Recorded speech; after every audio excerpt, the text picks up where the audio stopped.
سلام، اسم من اوریا است. فکر کنید شما چیزی گفته نتوانید، مثل این که من گرسنه‌ام، تشنه‌ام، جایم درد دارد، تشکر، دوست دارم و همیشه در زندان درون خودتان زندانی باشید. چیزی که اصلاً جسمتان در اختیارتان نباشد و شما کاملاً احساس تنهایی کنید. اینطوری خیلی سخت است، ولی من سالها اینطوری در کما زندگی کردم و همیشه منتظر این بودم که توان این را پیدا کنم که چیزی بگویم و حرف دلم را بزنم، اما نمی توانستم. و دلیل این که من سالها به کما زندگی کنم این بود که از درخت افتادم. من تنها بچه خانواده کوچکمان بودم و ما یک خانواده نسبتاً کم درآمد بودیم و در یک خانه کوچک زندگی می کردیم. در باغچه خانه من یک درخت بزرگ بلوط بود که پدر و مادرم می گفت این درخت خیلی قدیمی است، شاید همسن و سال پدر بزرگ و مادر بزرگ من باشد. و بالای آن درخت یک خانگگ چوبی قدیمی بود که کسانی که پیش از ما در این خانه زندگی می کرد برای بازیچه بچه هایشان آن را ساخته بود. و بعد از خیلی اظهار و کوشش پیش پدرم آخر او را راضی کردم تا آن خانه درختی را دوباره برایم تعمیر کند. و پدرم یک نردبان نیز برایم درست کرد تا راحت تر بتوانم به آن خانه درختی بروم. یادم هست با پدرم پوستر و عکس های دلخواهم را به در و دیوارش آویزان کردیم. و شما تا هنوز شاید فکر میکنید آه چی یک خانواده خوب و بامزه. اما نه، واقعا آنطوری نبود و مادرم خیلی آدم اخمو بود که سر هر چه داد میزد و پدرم نمیتوانست او را راضی کند. او میخواست تمام شب را سیگار بکشد و تلویزیون نگاه کند و بعد تمام روز را بخوابد. و پدرم که تمام روز را کار میکرد و با درآمد کمشان قبضهای آب و برق و غیره را باید میداد و غذا برای من میخرید. و من بعد از این که از مکتب برمیگشتم چیزی نبود که همراهش بازی میکردم و میرفتم تا با عروسکایم در خانه درختی هم بازی کنم. برای 13مین سال تولدم پدرم واقعا بهترین هدیه را برایم خرید و یک پاپی کوچک که خیلی پرمو بود را برایم خرید و من اسمش را اسنوبول گذاشتم. خیلی او را دوست داشتم و همیشه همراهش بازی می کردم و شاید این سگ بود که مرا از تنهایی بیرون کند، چون خیلی تنها بودم و سگم را خیلی تاکتیک های خوب یاد داده بودم. و روزها با هم در خانه درختی بازی می کردیم و ما فقط در خانه برای غذای شام می رفتیم و از این طریق از سر و صداهای بی‌مورد و جنگ مادر با پدرم دور می شدم. هنگامی که در خانه درختی بودم در آسمان زیاد نگاه می کردم. وقت پدرم بعد از غروب از کار می آمد ما به دانه دانه ستاره های آسمان نگاه می کردیم. ستاره های دنباله‌دار خیلی مقبول بود و از پدرم در رابطه با آنها خیلی داستانها شنیده بودم. یکی از شبها وقتی با اسنوبول منتظر پدرم ستاره ها را نگاه می کردیم، پدرم از کار برگشت و از نردبان بلند شده آمد پهلویم نشست و گفت آن ستاره دنباله‌دار را دیدی؟ گفت کدام کسی آرزو کرده بود و آرزویش برآورده شد. گفتم آرزو؟ گفت آره آرزو. بعد گفت زمانهای قدیم 4 مردی در یک جای دور بین کوه‌ها همیشه پیش خداوند دعا و راز و نیاز می‌کردند و خدا هم که مصروف بود جواب آنها را نمی‌داد. تا بالاخره روزی یکی از آنها با صدای خیلی خیلی بلند خداوند را صدا زد که صدایش حتی به دور کوه‌ها پیچید و خداوند به او نگاه کرد و مشکل او را شنید. در آن زمان یک ستاره دنباله‌دار در آسمان دیده شد که معلوم شد هر وقت خداوند آرزوی کسی را برآورده می کند یکی از آن ستاره ها در آسمان دیده می شود. و بعد پدرم گفت حالا باید برویم خانه و شام بخوریم. در آن شب وقتی من بر رخت خوابم دراز کشیده بودم و اسنوبول در بغلم بود و احساس می کردم پولی که زیر پایم است ذره ذره در حال فرو ریختن است و مادرم سر پدرم بلند داد می زد که پولی که او به خانه می آورد دیگر کافی نیست و او باید دنبال کار دومی بگردد، چون او دیگر نمی تواند با رفقایش بیرون برود، چون خجالت می کشد و او نمی تواند برای هر باری که بیرون می رود لباس های نو بخرد. و سگم اسنوبول فقط به من نگاه می کرد مثل این که بگوید عجب زنی است این مادرتون. و از اینکه داد و بیداد مادرم برای خیلی وقت ادامه پیدا کرد خوابم نبرد و آرام از پنجره بیرون پریدم و به طرف خانه درختی می رفتم. همه جا تاریک بود و هیچ چی دیده نمی شد و دیدم اسنوبول دنبالم می آید. از نردبان خانه درختی بلند شدم. از آن بالا پایم از نردبان لیس خورد و زمین افتادم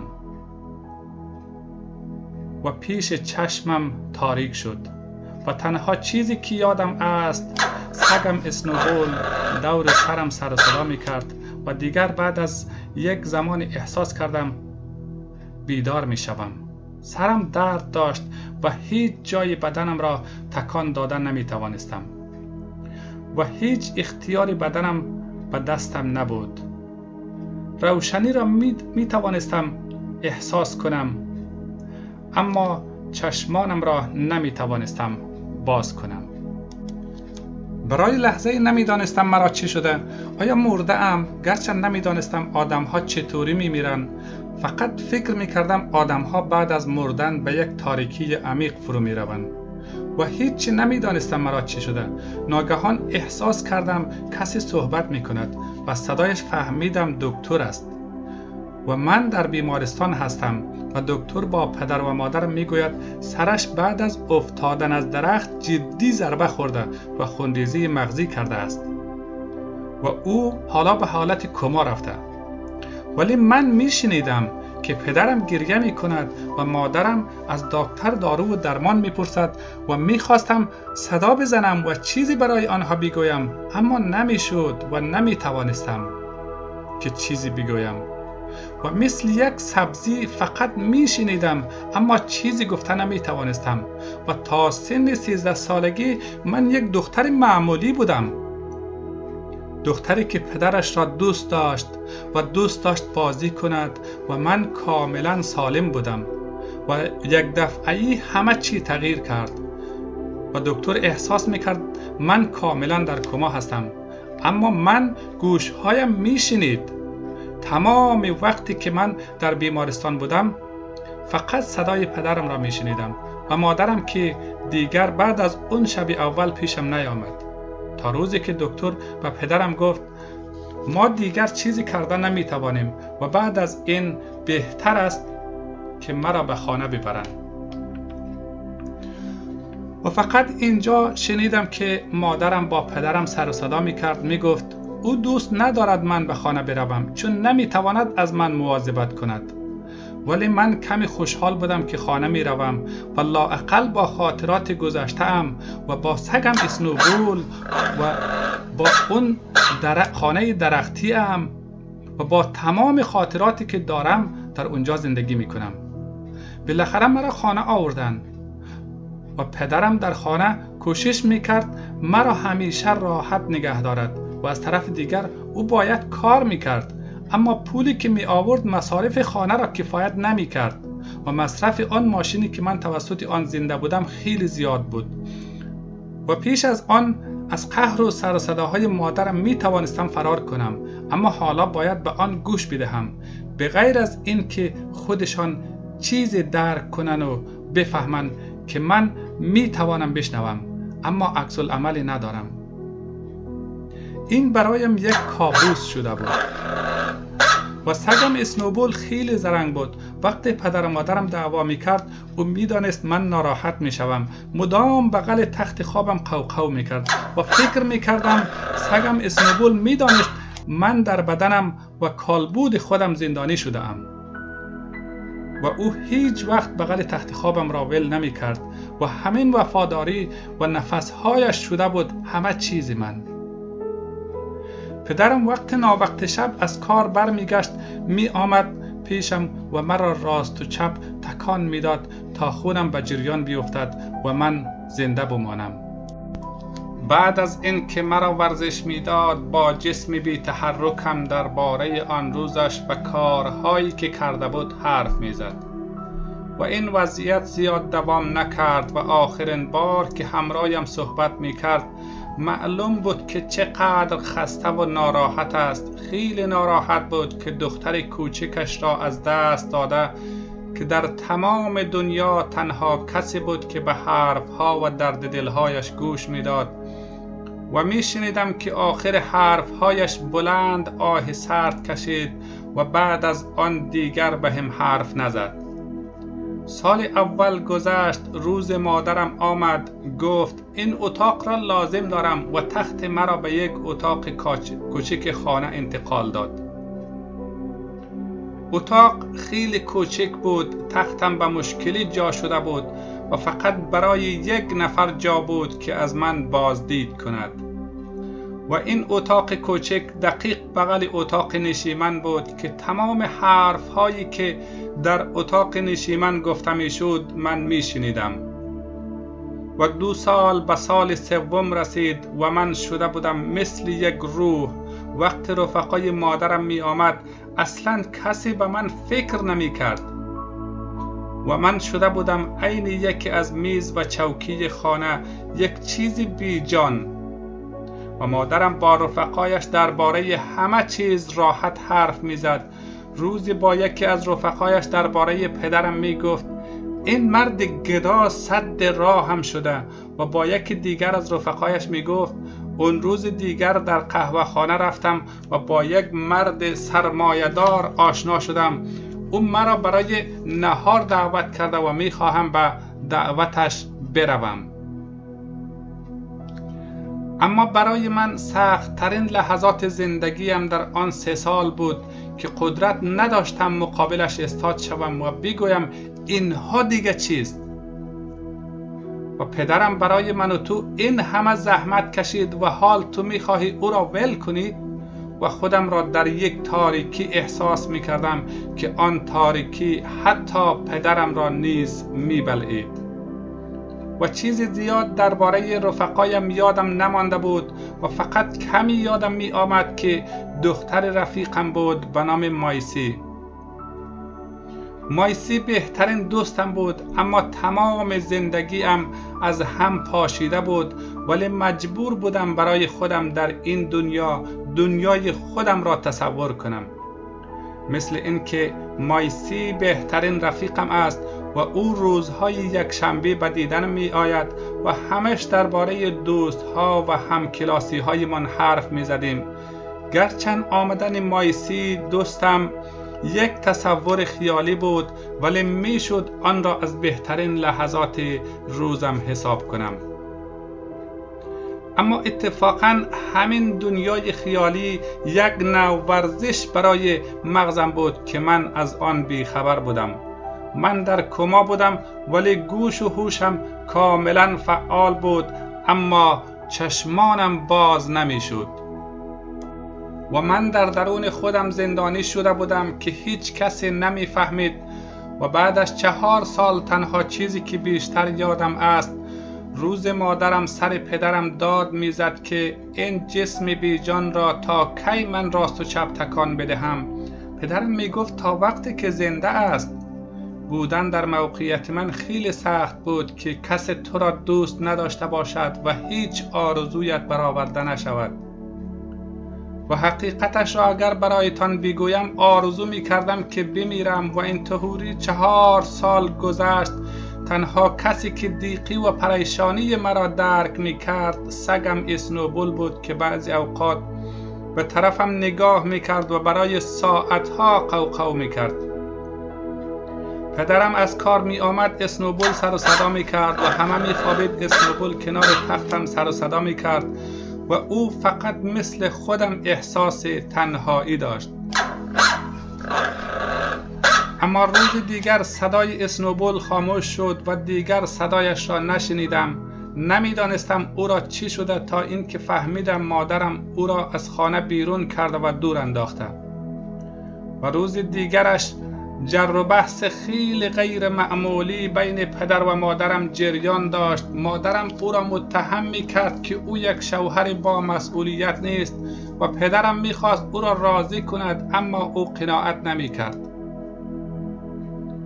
و می خواست پدرم را برای همیشه ول کند. بعد از چند دقیقه سر و صدای دروازه را شنیدم که محکم بسته شد و من در این میان فقط مثل یک روح این دعوا و جنجال را شنیدم و چیزی از دستم ساخته نبود. بعضی اوقات میخواستم گریه کنم و بعضی اوقات میخواستم در مقابل تمام بی‌انصافی های مادرم بجنگم، اما چیزی از دستم نمی آمد. و بعد از چند روز که پدرم خیلی نگران بود، مرا در یک نرسینگ هوم انتقال داد و چیزی که فقط از اول من فکرش را می کردم و از آن می ترسیدم. اما متاسفانه تنها تر از قدیمی شدم، چون تنها رفیقم اسنوبول را نیز از دست داده بودم. و یک سال دیگر گذشت. خانه مراقبت خیلی جای بی سر و صدا بود و یک آدم ناشناخته هر روز می آمد مرا راست و چپ تکان می داد تا خون در بدنم به جریان بیفتد و مواظب ماشینم بود که درست کار کند. همینطوری سال 5م، 6م و 7م گذشت. دیگر هیچ کسی پیشم نمی آمد. تنها بعضی اوقات دوستم مایسی می آمد. همینطوری ماه‌ها و روزها می گذشت. صدای آشنایی را نمی شنیدم. تا بعد از نمیدانم چندین وقت پدرم به ملاقاتم آمد و دستم را گرفت و گفت: دخترم، امروز 20مین سالگرد تولدت است. و من انگار خواب می دیدم. او می گفت: دخترم، چقدر زود گذشت. تو 20 ساله شدی و من نمی خواهم تو را بعد از این تنها بگذارم. و سرش را روی شانه ام انداخته بود و غار غار گریه می کرد. چیزی انگار از درون من صدا می کرد که اوریا، چشمانت را باز کن و ببین پدرت آمده. و من نیز چشمانم را معجزه آسا توانستم باز کنم. او سرش را بلند کرد و دید که چشمانم باز است. از جایش پرید و صدا می کرد: دکتر، دکتر، من دکتر لازم دارم. و احتمالاً عشق پدرم باعث شده بود دوباره چشمانم را باز کنم. و دکتر دوباره از من آزمایش گرفت و هیچ کدام جواب درست نداشت و فقط گفتن آسیبی که مغزش دیده بوده در مرور زمان خوب شده. و دکتر به خاطری که مطمئن شود که من دیگر در کما نیستم نزدیکم آمد و گفت: 2 بار چشمت را باز و بسته کن. و من نیز 2 بار چشمم را باز و بسته کردم. پدرم واقعا خوشحال شده بود و من نیز خیلی خوش شده بودم. و پدرم گفت که دیگر مرا تنها نمیگذارد و به قولش ایستاد.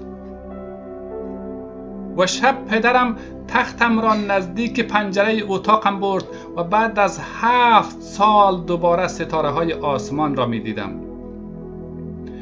و در آن وقت در آسمان یک ستاره دنباله‌دار را دیدم و چشمم را بستم و فکر کردم شاید کسی دارد و خوشبخت می شود. و آن شب پدرم تمام چیزها را برایم گفت که چگونه از درخت افتادم و گفت که چگونه مادرم سگم را اسنوبول را از من جدا کرد، ولی او محکم از پاچه پدرم گاز گرفته بوده و نمی رفته.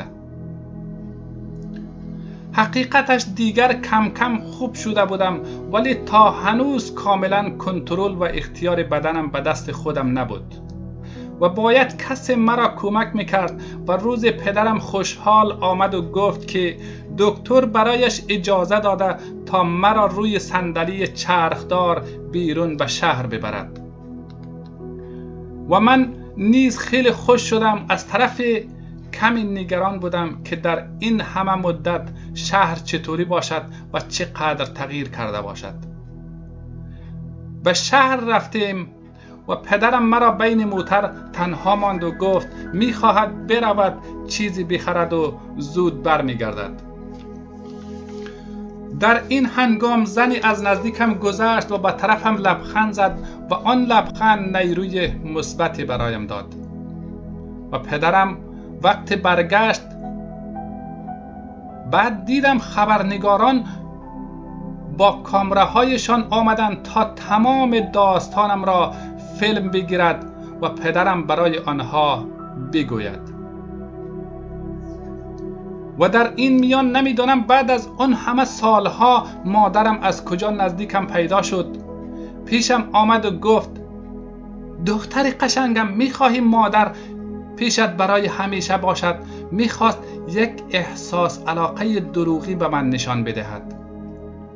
و من که تمام چیزها را میدانستم با نفرت زیاد چشمم را باز و بسته کردم که یعنی نه، نمیخواهم پیش من باشی، چون میدانستم زنده بودن و مرده بودنم اصلاً برایش اهمیتی ندارد. و تنها پدرم بود که آن همه زحمت کشید در زندگیم. میدانی پدرم با یک شرکت بزرگ که دستگاه درست میکرد که آن را به سرم وصل میکرد و طرف دیگر به یک کامپیوتر مخصوص وصل بود که حرفهایم را بلند میگفت، اون دستگاه را سفارش داد. روزهای اول برای همه این دستگاه خیلی خنده‌آور بود، اما برای من کمی سخت بود، چون تمام فکر و خیالم را به همه بلند میگفت، مثل این که سگم اسنوبول چی شده و او حالا کجاست و هزاران حرف و دردهای ناگفتنی دیگر. بالاخره در این دنیا خیلی کسانی مثل من است که سالها نمیتوانند حرف دلشان را بزنند. در درون خودشان اسیر شده اند و فقط از شما خواهش میکنم مواظب آنها باشید و همین.